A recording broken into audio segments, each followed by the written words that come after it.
Hello everyone, welcome to Amar coaching classes. आज के class में हम डिस्कस करेंगे फ्यूचर इंडेफिनिट टेंस के बारे में। ठीक है, प्रीवियस टॉपिक में हम डिस्कस किए थे प्रेजेंट इंडेफिनिट के बारे में। उसके बाद हम लोग डिस्कस किए थे पास्ट इंडेफिनिट के बारे में। तो आज के क्लास में हम डिस्कस करेंगे फ्यूचर इंडेफिनिट टेंस के बारे में। ठीक है, कि फ्यूचर इंडेफिनिट टेंस होता क्या है और हम कैसे फ्यूचर इंडेफिनिट टेंस को बनाएं। ठीक है, तो आइए हम सेंटेंस बनाना प्रारंभ करते हैं। तो फ्यूचर इंडेफिनिट टेंस, इसमें भविष्य की बातें होंगी।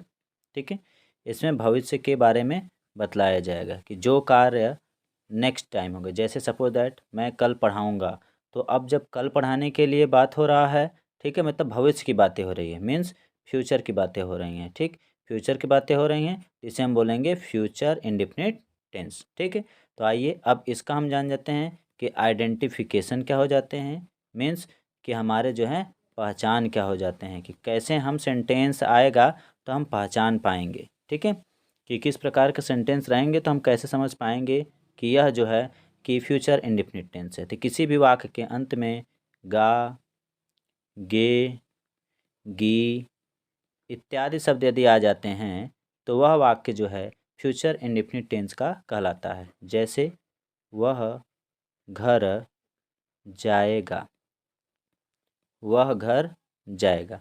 तो यहाँ लास्ट में अब आ गया गा। ठीक है, तो गा आ गया तो यह सेंटेंस किससे बिलोंग्स करेंगे, फ्यूचर इंडेफिनिट टेंस से। जैसे सीता बाजार जाएगी, सीता बाजार जाएगी। तो अब इसमें भी लास्ट वर्ड क्या हो गए, गी। तो यह सेंटेंस किससे बिलोंग कर लेगा, यह सेंटेंस फ्यूचर इंडेफिनिट टेंस इससे बिलोंग कर लेगा। ठीक है, कि सीता बाजार जाएगी मीन्स कल के लिए बातें हो रहा है कि आने वाले समय में सीता बाजार जाएगी। ठीक, ये हो गए इनके पहचान। ठीक, अब आते हैं हेल्पिंग वर्ब के बारे में हम डिस्कशन करेंगे कि इसके हेल्पिंग वर्ब क्या हो जाते हैं। ठीक, तो हेल्पिंग वर्ब में इनमें विल होता है और सैल होता है। ठीक, विल और सैल हेल्पिंग वर्ब होते हैं।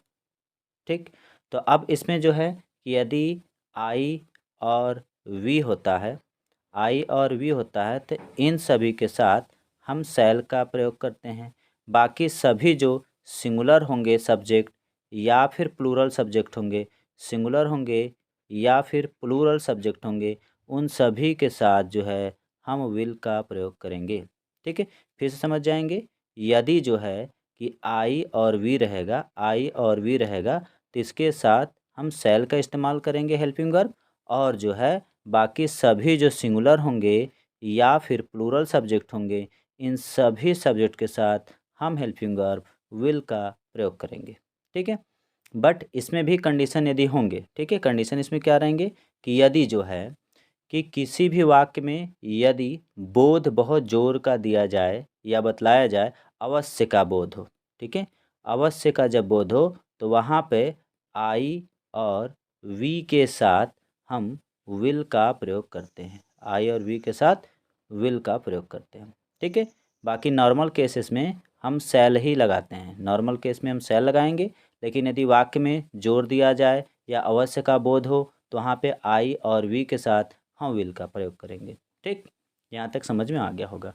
और यदि हम बात करें निगेटिव सेंटेंस के बारे में, तो निगेटिव हो चाहे इंट्रोगेटिव हो, ठीक है, चाहे फिर जो है कि यह सिंपल सेंटेंस ही क्यों ना हो, चाहे वह जो है सिंपल सेंटेंस क्यों ही ना हो, सारे स्थितियों में हम हेल्पिंग वर्ब विल या शैल का प्रयोग करेंगे। ठीक, विल या शैल का हम प्रयोग हमेशा करेंगे।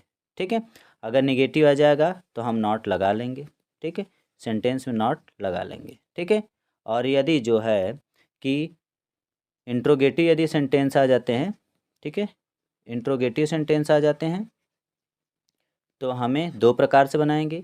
यदि क्या से प्रारंभ होगा तो इस क्या की इंग्लिश हम नहीं लिखेंगे, लेकिन यदि बीच में क्या, क्यों, कहाँ, कैसे इत्यादि शब्द आ जाते हैं, ठीक है, तो उसकी जो है कि हम इंग्लिश लिखेंगे। मीन्स यदि डब्ल्यू एस क्वेश्चन बीच में आ जाएंगे, ठीक है, यदि बीच में आ जाएंगे तो इसकी इंग्लिश हम लिखेंगे, लेकिन यदि प्रारंभ में आ जाएंगे, ठीक है, प्रारंभ में यदि रहेंगे तो इसकी इंग्लिश हम नहीं लिखेंगे। इसके स्थान पर हम हेल्पिंग वर्ब, ठीक है, विल या शैल का इस्तेमाल करेंगे, ठीक है, विल या शैल से हम बना लेंगे, ठीक है।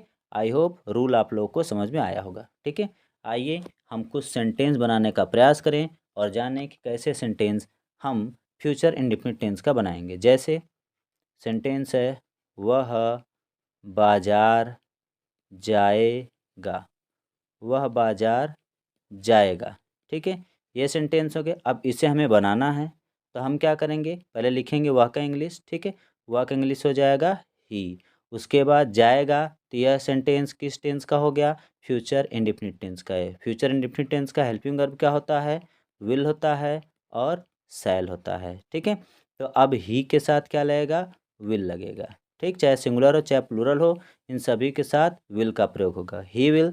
अब उसके बाद जाने का कार्य हो रहा है तो मेन वर्ब का फर्स्ट फॉर्म लगेगा गो, और कहाँ जा रहा है, बाजार, तो यहाँ पे लिख देंगे to the market, to the, यहाँ पर मार्केट हो जाएगा, ठीक।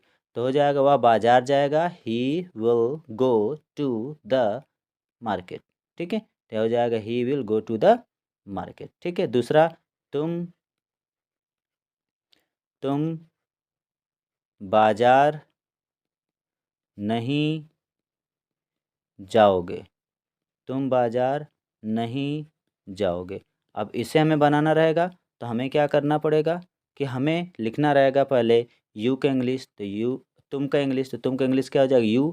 उसके बाद हेल्पिंग वर्ब, चाहे सिंगुलर हो चाहे प्लूरल हो, सभी के लिए क्या लगेगा, विल लगेगा, यू विल। अब नहीं आ गया है तो नहीं की स्पेलिंग लिखेंगे हम नॉट। उसके बाद जाने का मेन वर्ब का फर्स्ट फॉर्म, हमेशा फ्यूचर इंडेफिनिट में मेन वर्ब का फर्स्ट फॉर्म लगते हैं, यहाँ हो जाएगा गो, कहाँ नहीं जा रहे हैं, मार्केट, तो टू द मार्केट, ठीक है, ये हो जाएगा टू द मार्केट हो जाएंगे, ठीक। तो हो जाएगा you will not go to the market, तो हमारे सेंटेंस हो जाएंगे तुम बाजार नहीं जाओगे का you will not go to the market, ठीक है। आइए कुछ और सेंटेंस हम बनाने का प्रयास करें। जैसे में कि हम यहाँ पर लिख दें कि हम कल घर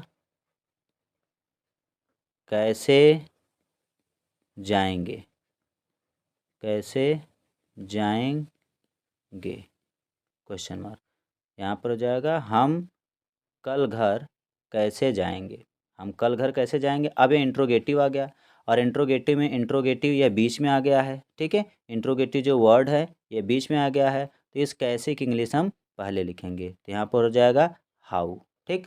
अब यहाँ पर यह हम आ गया, उसके लिए हम हेल्पिंग वर्ब क्या लगाएंगे, सेल का इस्तेमाल करेंगे, किसका इस्तेमाल करेंगे, सेल का, तो यहाँ हो जाएगा हेल्पिंग वर्ब सेल। उसके बाद मेन वर्ब हम का इंग्लिश हो जाएगा वी, ठीक है, हाउ सेल वी। अब जाने क्या हो जाएगा, गो, ठीक है, गो कहाँ पे, घर, तो हो जाएगा to the house, to the house, यह हो गया। उसके बाद कल, कल का भी इंग्लिश में लिखना रहेगा, तो आने वाला कल है, मीन्स कल की बातें हो रही हैं, आने वाले कल के, तो इसका इंग्लिश हम लिख देंगे टुमारो, ठीक है, तो यहाँ हो जाएगा क्वेश्चन मार्क, यहाँ पर हो जाएंगे, तो हो जाएगा हाउ शैल, यहाँ पर हो जाएंगे how shall we go to the house tomorrow, हम कल घर कैसे जाएंगे, ये सेंटेंस का ऐसे बन पाएंगे, ठीक है। आई होप यहाँ तक आप सभी लोगों को समझ में आया होगा, ठीक है। आइए कुछ और सेंटेंस हम बनाते हैं, ठीक है। जैसे यहाँ पर आ जाते हैं सेंटेंस में, लिख दिया जाए क्या मैं, क्या मैं किताब पढ़ूंगा, क्या मैं किताब पढ़ूंगा, क्या मैं किताब पढ़ूंगा, तो अब क्या से प्रारंभ हो गया है, ठीक है, अब क्या से प्रारंभ हो गया है, तो इस क्या की इंग्लिश हमें नहीं लिखना रहेगा, ठीक है, इस क्या की इंग्लिश हमें नहीं लिखना रहेगा, इसके स्थान पर हमें क्या लिखना रहेगा, हेल्पिंग वर्ब। अब यहाँ पर मैं आ गया है, तो मैं का इंग्लिश होता है आई, और आई के साथ हमें पता है क्या यूज होता है, हेल्पिंग वर्ब विल यूज होता है। और शैल यूज होगा। तो कब कब विल और शैल यूज होंगे?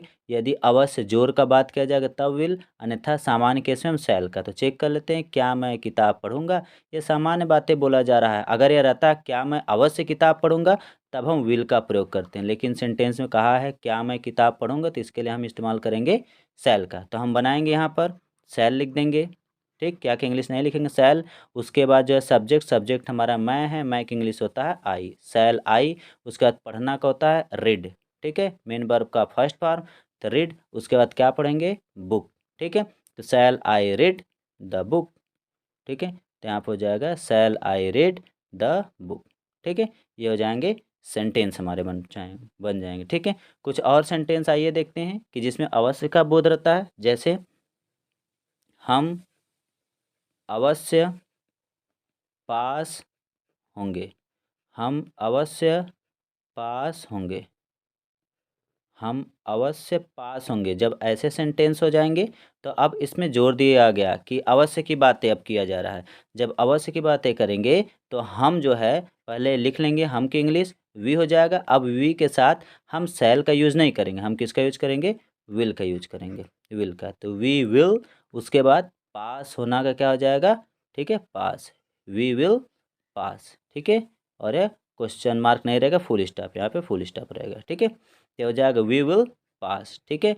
हम अवश्य पास होंगे, वी विल पास। जैसे यहाँ पर हो जाएगा तुम, नहीं, मैं यह कार्य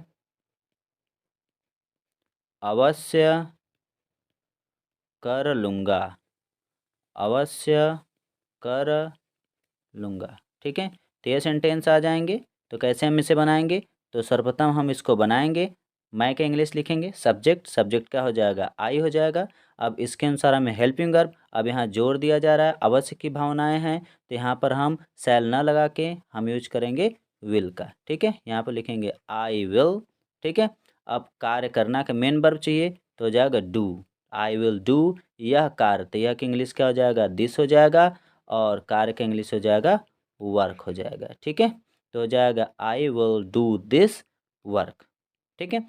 तो आई होप यहाँ तक सभी लोगों को समझ में आया होगा कि कैसे हम सेंटेंस को बनाते हैं, ठीक है। तो आइए हम रूल को फिर एक बार रिकैप कर लेते हैं, ठीक है। आइडेंटिफिकेशन, फ्यूचर अगर इंडेफिनिट रहेगा, ठीक है, फ्यूचर यदि इंडेफिनिट रहेगा तो हम इसे जो है पहचानेंगे कैसे। आइडेंटिफिकेशन, यदि वाक्य के अंत में गा, गे, गी इत्यादि शब्द आते हैं तो वह वाक्य फ्यूचर इंडेफिनिट टेंस के कहलाते हैं, ठीक है, फ्यूचर इंडेफिनिट टेंस के कहलाते हैं। और हेल्पिंग वर्ब में हम विल या शैल का यूज करते हैं। सिंगुलर रहेगा या प्लूरल रहेगा तो उन सभी केसेस में हम जो है कि विल का प्रयोग करेंगे, ठीक है, विल का प्रयोग करेंगे, चाहे सिंगुलर हो चाहे प्लूरल हो। लेकिन यदि आई आ जाए या वी आ जाए तो उसके दोनों केसेस में हम शैल का यूज करेंगे, ठीक है। बट यदि किसी सेंटेंस में अवश्य का बोध हो या सेंटेंस बहुत जोर दिया जाता हो तो वी और आई के साथ हम हेल्पिंग वर्ब अब विल का इस्तेमाल करेंगे, शैल का यूज हम नहीं करेंगे, ठीक है। चाहे सेंटेंस कैसा भी हो, चाहे सिंगुलर हो, चाहे सिंगुलर सेंटेंस हो, चाहे प्लूरल सेंटेंस हो, ठीक है, चाहे सेंटेंस जो है सिंपल हो, ठीक है, चाहे फिर जो है निगेटिव हो, चाहे इंट्रोगेटिव हो, सभी केसेस में सहायक क्रिया हम यूज करेंगे विल और शैल, दोनों में से कोई एक यूज कर लेंगे, ठीक है। जैसा कि हम प्रेजेंट इंडेफिनिट में सिंपल में नहीं यूज कर रहे थे, पास्ट इंडेफिनिट में हेल्पिंग वर्ब हम सिंपल सेंटेंस यूज नहीं करते थे, लेकिन फ्यूचर में हम आराम से यूज कर सकते हैं, ठीक है। नहीं के लिए नॉट का इस्तेमाल करेंगे। और यदि इंट्रोगेटिव सेंटेंस आ जाते हैं तो अब हम जो है इंट्रोगेटिव में यदि क्या से प्रारंभ होता है तो क्या की इंग्लिश हम लिखते नहीं हैं, इसके स्थान पर हम क्या लिखते हैं, हेल्पिंग वर्ब से प्रारंभ करते हैं। और यदि क्वेश्चन वर्ड बीच में आ जाए, क्या, क्यों, कहाँ, कैसे बीच आ जाए, तो हम फर्स्ट क्या करते हैं कि हम क्वेश्चन वर्ड को लिखते हैं, उसके पश्चात हेल्पिंग वर्ब लिखेंगे, फिर सब्जेक्ट लिखेंगे, ठीक है, सब्जेक्ट, फिर मेन वर्ब का फर्स्ट फॉर्म। मेन वर्ब का हमेशा फ्यूचर इंडेफिनिट टेंस में फर्स्ट फॉर्म ही यूज होगा, ठीक है, फ्यूचर इंडेफिनिट फर्स्ट फॉर्म का। फिर उसके बाद ऑब्जेक्ट हो जाएंगे और उसके बाद कंप्लीमेंट या अदर हो जाते हैं, ठीक है। और आराम से हम सेंटेंस बना सकते हैं एकदम ईजी वे में, सिंपल तरीके से फ्यूचर सेंटेंस को हम सीख सकते हैं और सेंटेंस को हम बना सकते हैं। ठीक है, आई होप आप लोग को ये लेक्चर समझ में आया होगा। आपको किसी प्रकार के भी क्वेरी होगा या क्वेश्चन होंगे या डाउट होंगे तो आप कमेंट सेशंस में लिखिएगा, मैं रिप्लाई करने का कोशिश करूँगा। ठीक है, मिलते हैं नेक्स्ट वीडियो में, तब तक के लिए थैंक यू सो मच।